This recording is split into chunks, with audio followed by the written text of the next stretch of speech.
We're back today in the seat yet again talking about Wrexham Football Club. It feels like I've recorded so many videos over the past couple of weeks, but there's plenty of talking points to be talking about with news regarding Wrexham Football Club. And today we've got a very interesting topic mixed in with a few other topics. But before we get talking about Wrexham Football Club, if you are new to the channel, make sure to get down there and click the red subscribe button.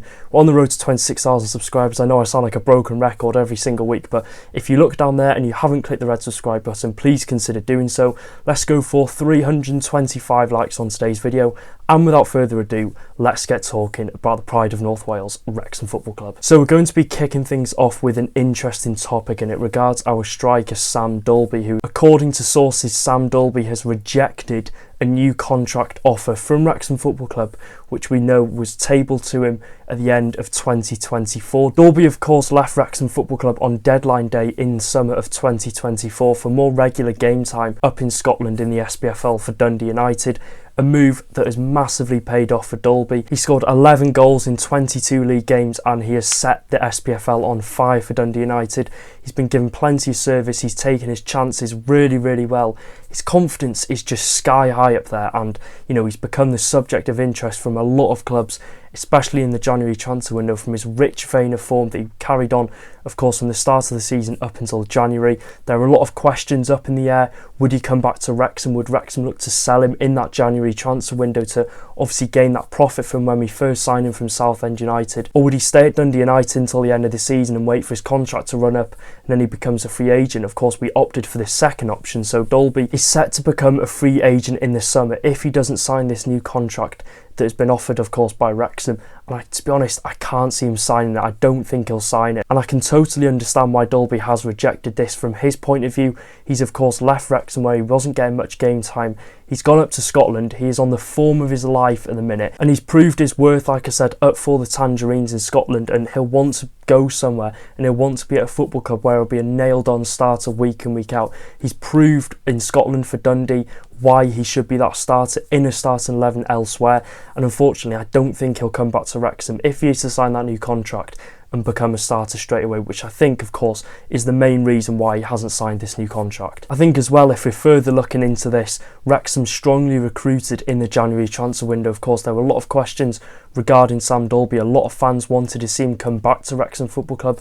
A lot of people thought, of course, he deserved that second chance at us. But when you look at recruitment, you look at Sam Smith and Jay Rodriguez coming in, you've then got Stephen Fletcher and Ollie Palmer. They're four players that all play a similar role in terms of game style like Sam Dalby. So there are four really good players that he would be competing with if he did come back to Wrexham Football Club. Whereas if he stayed at Dundee United, he would of course be a nailed on starter in their starting 11. So we can kind of understand why Dalby would opt for that stay at Dundee United over returning to Wrexham. Unfortunately, in this situation, I can't see Dalby changing his mind. I think we've offered the contract there. There's not too much we can do now. Of course, bringing in the two new strikers is not really going to give us more of a eagerness to go out and get Sam Dalby tied down. Yes, it would be nice to keep him because he's on a really good run of form, and I think he would have a second chance at Wrexham Football Club, and it'd be interesting to see how he would do.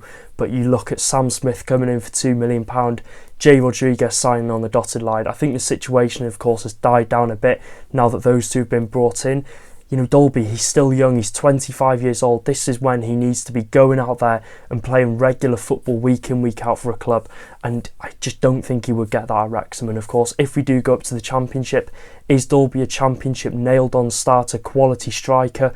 I really don't think so, and in my opinion, I can see him staying at Dundee United on a permanent deal and signing at the end of the season. So yeah, let me know your thoughts in the comment section down below. It's definitely a topic which sort of divides opinions. A lot of people would love to see him come back to Wrexham Football Club. A lot of people can sort of understand he's not had his chance previously. He's not really kicked on previously in the starting 11. The quality gap between the SPFL and possibly League One in the Championship is very high. So in my opinion, I can see Dalby staying on a permanent deal at Dundee United. Like I said, let me know your thoughts in the comments below. I'm moving on to a topic now which I think my Canadian subscribers will enjoy hearing this bit of news. Owner Ryan Reynolds has been rumoured to buy MLS side Vancouver Whitecaps for a reported £300 million. Now the Whitecaps, of course, play their football over in America. Despite being a Canadian club, they've opened up and said they are open to offers for new owners at the football club, with owner Ryan Reynolds at Wrexham Football Club being heavily rumoured to take over the Canadian side, with 3 other people in the consortium group that could possibly be buying the side. So yeah, if there's any people out there that are Canadian, follow the Whitecaps, this could be a brilliant bit of news for you. It's sort of 2 in 1 really, Ryan Reynolds owning Wrexham and then him going over to own the Whitecaps. I mean, that is just a dream situation for any Whitecaps and Wrexham fans. So moving on now to the main talking point of the video, and I think the most important point, of course, and quite an important point in the future of Wrexham Football Club in terms of the growth of the club infrastructure wise. And I think, you know, it is quite important to be talking about these things. Now, CEO Michael Williamson has outlined an important plan that will attract Premier League players to join the Wrexham project in the upcoming years. CEO Michael Williamson has also stated that Wrexham Football Club are set to invest heavily in new training facilities in order to attract better quality players as we progress up the leagues. Of course, we're currently sat in League One at the minute without a permanent training ground and without a permanent home, of course, for Wrexham Football Club to train, do the rehabilitation, just everything we need at the minute we don't really have, of course, because we're ground sharing with Colliers Park, we're training at Colliers Park. And you think a League One team needs a training ground, and especially we're 3rd in League One, we're going for that promotion to the Championship. If we don't have a permanent training ground in the Championship, then I think there is going to be a slight bit of issue, despite obviously Wrexham having a really good pull at the minute, being able to attract players from higher leagues. We'll get talking on why it could be an issue later on in the video, but if we're looking at what Michael Williamson has said on the situation, he said as we move up, recruitment of players in the Championship and Premier League becomes more difficult because they're looking at what facilities are being provided for the players. Training facilities are a critical part of that, and we absolutely need to invest in training facilities. Colliers Park is fantastic, the pitch is fantastic, but it's not ours. So some very interesting quotes, I think, from Williamson, and I think he's been absolutely dead honest as well, being straight on with this situation regarding the training ground. I think, of course, like I said in a previous video, it was an issue for Wrexham Football Club not having a permanent training ground at the start of the takeover when we were competing in non-league. We're now competing at the top end of League One and nothing's changed. Yes, of course, in non-league it was good having Colliers Park right on the doorstep for the players to train, but we're serious about this project now. We're not a National League club anymore. We need to up our game. We need to be competing with these Championship sides if we are realistic and if we are ambitious in getting to the Premier League one day. And that all needs to start, like we've previously said, with getting the Kop stand up, getting the new pitch laid, and of course, most importantly, I think out of all, getting this training ground. Williamson then also went on to say about how having proper training facilities can improve performances, even if it's by 2-3%. Having a permanent training facility will help Phil Parkinson and his team improve and play at a higher quality on match days, and good rehabilitation facilities will give the players the best opportunity to perform for 90 minutes. So I think what he's saying at the minute is they don't have everything they want to have in terms of, like I said, rehabilitation. They want more. They want to be that Premier League quality club when it comes to having stuff behind the scenes in the infrastructure. And don't get me wrong, we've got some very ambitious plans and we are really going for it. And I think we can only give credit to everyone behind the scenes. Of course, they're so ambitious in terms of, you know, getting this Kop stand up. Of course, a new £1 million pitch is being laid, and I have no doubt in my mind that they're going to really push and do everything they can to get this new training complex for Wrexham. Yeah, I think as well, if we're looking at this situation on the whole now, I think as we've seen a lot of times in this takeover, our ability to attract and recruit players from higher levels has been very good. Of course, you think the likes of Ben Foster,